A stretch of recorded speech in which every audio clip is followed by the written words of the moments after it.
प्रतिबिंब जनमानसांचे।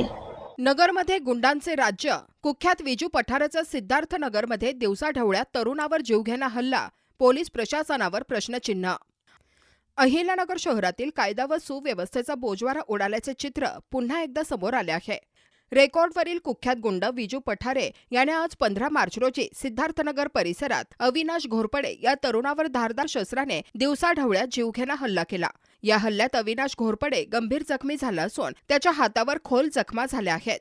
जखमी अवस्थेत त्याला तातडीने जिल्हा रुग्णालयात दाखल करण्यात आले असून त्याच्यावर उपचार सुरू आहेत। दुपारच्या सुमारास घडलेल्या या घटनेमुळे सिद्धार्थनगर परिसरात एकच खळबळ उडाली।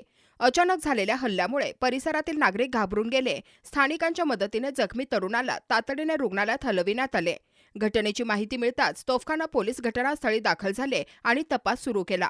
मात्र शहरात रेकॉर्डवरील गुन्हेगार मोकाट फिरत असताना पोलीस यंत्रणा नेमकी काय करत आहे, असा संतप्त सवाल नागरिकांकडून उपस्थित केला जातोय।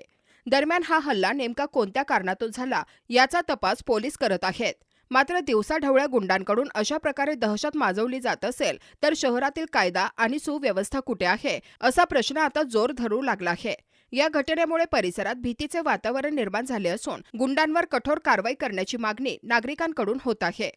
प्रतिनिधी निलेश आगरकर, नगर न्यूज 24, अहिल्यानगर। अहिल्यानगर शहरातील महत्त्वपूर्ण अपडेट जाणून घेण्यासाठी नगर न्यूज 24 या यूट्यूब चॅनलला सबस्क्राईब करा